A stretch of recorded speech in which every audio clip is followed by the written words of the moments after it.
ETF index mutual funds నేర్చుకుని stock మార్కెట్లో రాణించాలనుకుంటున్నారా? వెంటనే ఈ నెంబర్కి కాల్ చేయండి.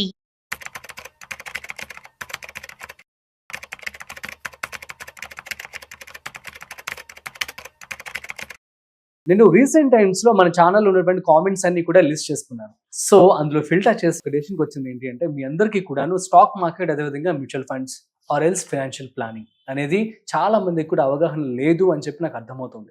అయితే ఫైనాన్షియల్ ప్లానింగ్ అనేది అసలు ఎలా చేసుకోవాలి, ఎందుకు ఇంతమంది నెగిటివ్గా ఆలోచించే ప్రయత్నం అయితే చేస్తూ ఉన్నారు. సో మీ అందరికీ సంబంధించి క్లారిటీ ఇవ్వడానికి ఇవాళ మనతో ఉన్నారు సర్టిఫైడ్ ఫైనాన్షియల్ ప్లానర్ గిరిబాబు గారు. సో వారి మాటలోనే క్లారిటీ తెచ్చుకుందాం. ఓకే, హాయ్, హలో, నమస్తే, welcome to business buzz with Rajiv Pasupuleti on Suman TV. So let's start. Hi sir, నమస్తే. నమస్తే అండి. సార్, ఇప్పుడు మనం చేసేటువంటి ఫినాన్షియల్ వీడియోస్ కావచ్చు, వీటికి సంబంధించి అవగాహన లేక కామెంట్స్ పెడుతున్నారంటారు, అసలు అవగాహన ఉండి ఇంటెన్షనల్గా టైంపాస్ కోసం కామెంట్స్ పెడుతున్నారు అని చెప్పి అనుకోవచ్చా? Yeah, right question Rajiv. నేను లాస్ట్ ఒక 2-3 years నుంచి చాలా వీడియోస్ చేశాను. నేను వీడియోస్ కింద కామెంట్స్ చూస్తూ ఉంటాను. అయితే ఏదైనా ఒక కంటెంట్ మనము, బాబు మీరు ఫైనాన్షియల్ ప్లానింగ్ లో భాగంగా ఇన్వెస్ట్ చేయండి, డబ్బులు వస్తాయి, ఇది వస్తుంది, మీరు ₹1,00,000 ఉంటే మీరు ₹1 కోటి ఎలా సంపాదించవచ్చు, దాని టైం ఎలా ఇవ్వాలి చెప్తుంటాం కదా. తర్వాత కామెంట్స్ ఎలా ఉంటాయంటే, సొల్లాపి ఎక్కడ పెట్టాలో చెప్పు అంటారు. అయ్యో, ఎక్కడ పెట్టాలో చెప్పు అంటారు. సింపుల్, డైరెక్ట్, ఇంతే, ఇంకేమొద్దు. బూతులు మాట్లాడతారు. ఒకప్పుడు రెస్పెక్ట్ ఉండేది, ఇప్పుడు లేదు. మొత్తం వచ్చిన తర్వాత ఎవ్రీబడి ఈజ్ ఈక్వల్ అయిపోయింది. నువ్వు సొల్లాపి ఎక్కడ పెట్టాలో చెప్పు. లేకపోతే ఇంకో కామెంట్ ఉంటది, ఏమనంటే ఇవన్నీ చెప్పావు కరెక్టే కానీ నువ్వు చేసావా, నువ్వు డబ్బులు ఉన్నాయి నీ దగ్గర, నువ్వు చేసుకున్నావా? లేదా నేను ఒక వీడియో చేశాను, మామూలుగా చిన్నపిల్లలు పుట్టినప్పుడు ఫస్ట్ మంతే ఒక 1000 పెట్టండి, ఆ పిల్లలు పెరిగి పెద్దయి 20 సంవత్సరాల వరకు మీరు పే చేయండి, అదే ₹1000. 20 సంవత్సరాల తర్వాత పిల్లలకు ఉద్యోగం వస్తుంది కాబట్టి వాళ్ళని పే చేసుకోమనండి. అట్లా ఒక 50 సంవత్సరాలు వచ్చాక వాళ్ళు చేసుకుంటే కేవలం ₹1000 50 సంవత్సరాల పాటు ప్రతి నెల పెట్టుకుంటూ పోతే హీనపక్షంలో మీకు ఒక 50% రిటర్న్ వస్తే ఒక 30-40 కోట్లు వస్తుంది అని చెప్పాను. ఇంకా దాని గురించి మీద పడిపోయారు జనాలు. 30 కోట్లు వస్తుందా, ఇస్తావా, నువ్వు గ్యారంటీ ఇస్తావా, నువ్వు ఉంటావా, నువ్వు ముందు ఇన్వెస్ట్మెంట్ చేయ కదా, కాదు నువ్వు ఇస్తావా, నువ్వు, ఇవి క్వశ్చన్లు.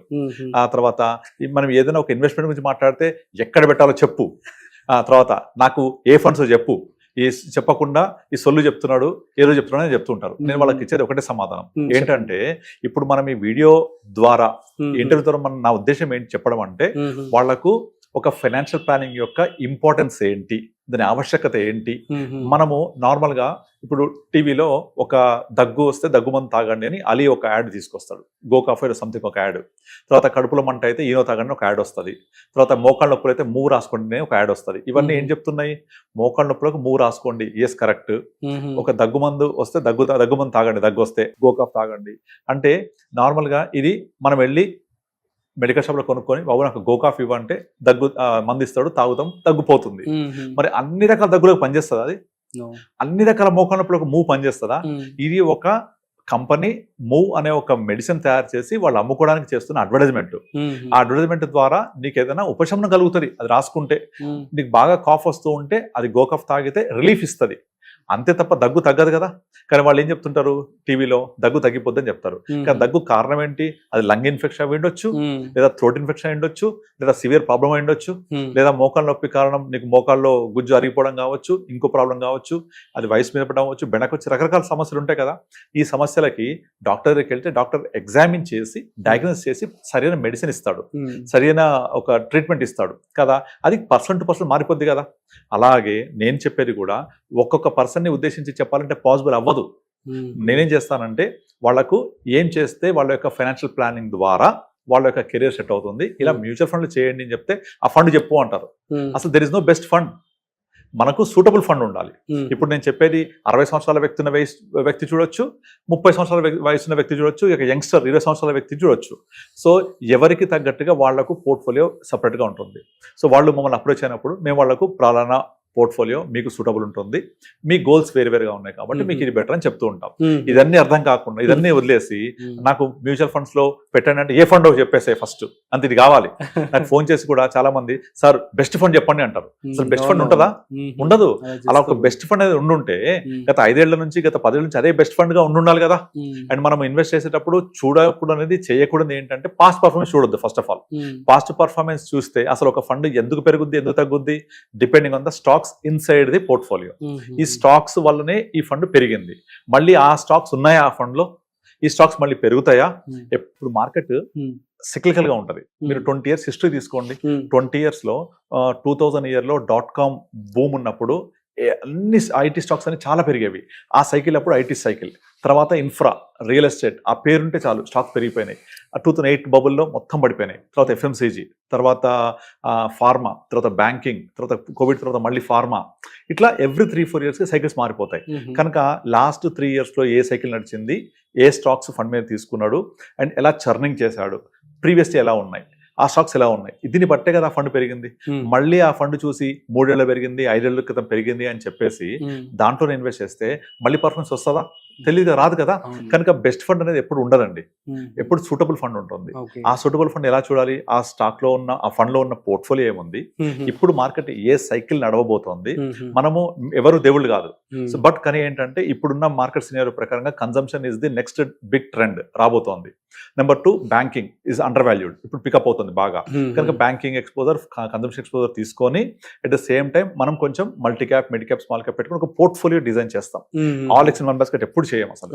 కంపల్సరీ ఒక 10% మించి ఒక సెక్టర్ ఎక్స్పోజర్ తీసుకోము.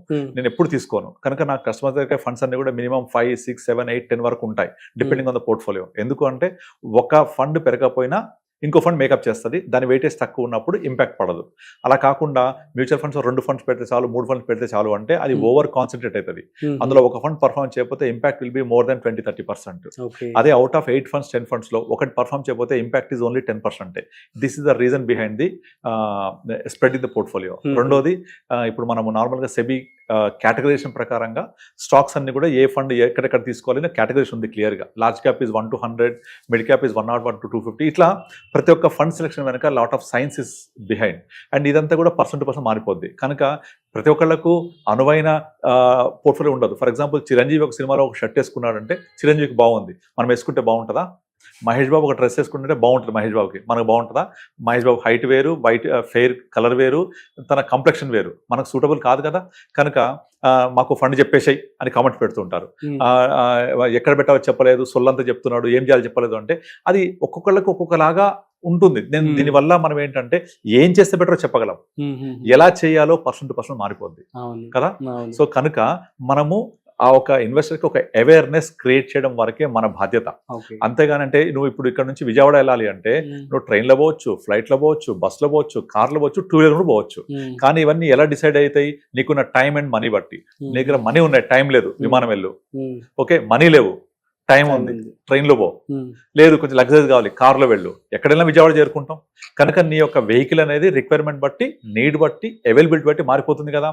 ఇది వ్యక్తికి మారిపోతుంటుంది. కనుక ఒక్కొక్క వ్యక్తికి ఉద్దేశించి మనం చేయలేం కాబట్టి ఓవరాల్గా మనము మాట్లాడుతుంటాం. నేనే కాదు, మన సోదరులు ఎవరైనా సరే, ఇక్కడ యూట్యూబ్లో మాట్లాడే ఎవరైనా సరే ఒక సూపర్ఫిషియల్ గా మాట్లాడుతుంటారు. రీజన్ ఇదే, అది ఒక వ్యక్తికి ఉద్దేశించింది కాదు ఎప్పుడు. కనుక అలా కామెంట్స్ పెట్టేసి నువ్వు పలానా ఫండ్ చెప్పు, లేకపోతే నేను పెడుతున్నా బాగుంటుందా, లేకపోతే పలానా ఫండ్స్ పెట్టాను బాగుంటాయా, ఇట్స్ నెవర్. కావాలంటే మీరు ఏదైనా ఒక ఏఐ యాప్ ఓపెన్ చేసి అందులో what are the best funds in 2016, best funds in 2018, best funds in 2020, best funds in 2022 and best funds today, ఇట్లా 5 రకాలుగా తీసుకోండి. ఏ ఒక్క పీరియడ్ లో కూడా సేమ్ రావు. మరి ఫండ్స్ 10 ఏళ్ల హిస్టరీ లేదా ఉంటాయి, అయినా సరే ఇయర్ ఆన్ ఇయర్ మారిపోతుంటాయి. Winners rotate, winners rotate, winners rotate, ఇది చెప్తూ ఉంటాం. ఇప్పుడు ఇన్ఫోసిస్ టెక్నాలజీ కంపెనీస్ 2000 year లో ఉన్న వాల్యుయేషన్ మళ్ళీ రావడానికి 15 సంవత్సరాలు పట్టింది. సో అలా హైలో ఎంటర్ అయితే మనకు మళ్ళీ రిటర్న్స్ రావడం చాలా కష్టం. కనుక పీక్ ఆఫ్ ద సైకిల్ రావద్దు. ఇప్పుడు ఏ సైకిల్ నడుస్తుంది? ఇప్పుడు లాస్ట్ 2024లో థీమాటిక్ ఫండ్స్ ప్రతి 100 రూపాయలు 70 రూపాయలు అందులోకి వెళ్ళాయి, థీమాటిక్ లోకి. అన్ని డౌన్. ఇప్పుడు ఒక్క థీమాటిక్ నడవట్లేదు. డిఫెన్స్ ఫర్ ఎగ్జాంపుల్, పిఎస్యు అసలు దాన్ని ఊసేలేదు ఇప్పుడు అసలు. కనుక అలా చేయొద్దు. దీని అంతటికి మనము ఒక అడ్వైస్ ద్వారా వెళ్తే ఏం జరగాలి, జరుగుతుంది మార్కెట్లో, మీకు ఏం కావాలి అడ్వైస్ చేస్తూ ఉంటారు. అలా చేయడం కోసం, వాళ్ళని అవేర్నెస్ క్రియేట్ చేసుకోవడమే మనం చేసే ఈ ఉద్దేశం, ముఖ్య ఉద్దేశం. అంతేగాని అల్లావుద్దీన్ అద్భుత దీపం లాగా మనము వెల్త్ క్రియేట్ చేయలేము, అది అవ్వదు కూడా. కనుక ఉద్దేశించింది ఒకరికి కాదు. కనుక పలానా రెడీమేడ్ పోర్ట్ఫోలియో, రెడీమేడ్ మెడిసిన్ అలా ఉండదు. It's all depends on person to person. For example, ఇప్పుడు మీ దగ్గర ఒక షర్ట్ క్లాత్, ప్యాంట్ క్లాత్ తీసుకొని టైలర్ దగ్గరికి వెళ్ళండి. నాకు క్లాత్ ఎంత ఉందో వేసుకోవడానికి కుట్టండి అంటే మన సైజుకి సరిపడకుండా లంబా చోడా అవుతుంది అది. లేదా అది క్లాత్ తక్కువ ఉంటే మనకు సరిపోదు. అంటే క్లాత్ కి ఎంత ఉందో మనకు ఫిట్ అయినట్టుగా కట్ చేయాలా, యా అలా కట్ చేసి ఇస్తేనే కరెక్ట్ ఉంటది. క్లాత్ ఎక్కువ ఉందని కుడితే లంబా చోడ అవుతుంది, తక్కువ ఉందని కుడితే సరిపోదు. అవును కనుక తక్కువ ఉంటే కొంచెం ముక్కాతకేసి మనకు ఫిట్ చేయాలి, ఎక్కువ ఉంటే కట్ చేసి ఫిట్ చేయాలి కదా. Tailor made is very very important. So దీన్ని బట్టి కామన్ పెట్టే వాళ్ళందరూ మరి ఆలోచించుకోండి. Yeah. సో చక్కగా ఫైనాన్షియల్ ప్లానింగ్ అనేది చేసుకోండి. సో మీకు రెగ్యులర్ గా మనము స్టాక్ మార్కెట్ కావచ్చు, మ్యూచువల్ ఫండ్స్ కావచ్చు, అసలు ఫైనాన్షియల్ ప్లాన్ అనేది ఎలా చేసుకోవాలని క్లియర్ గా మనం వీడియోస్ చేస్తూ ఉన్నాం. అవి చూడండి, మీకు ఒక నాలెడ్జ్ అనేది రావడం జరుగుతుంది. ఏది పర్టికులర్ షార్ట్ కట్స్ లో మీకు డబ్బులు అనేది సంపాదించడం అనేది ఇంపాసిబుల్, అండ్ వచ్చినా కూడా అది షార్ట్ టర్మ్ వరకు మీకు ఉంటుంది అనమాట. సో దీనికి సంబంధించి ఇంకేమైనా డౌట్స్ కనుక మీకు ఉన్నట్లయితే ప్లీజ్ కామెంట్ చేయండి, మేము రిప్లై ఇస్తాం. మరొక ఇంట్రెస్టింగ్ కాంటెంట్ తో మళ్ళీ కలుద్దాం. అంతవరకు చూస్తూనే ఉండండి Suman TV. This is Rajiv signing of.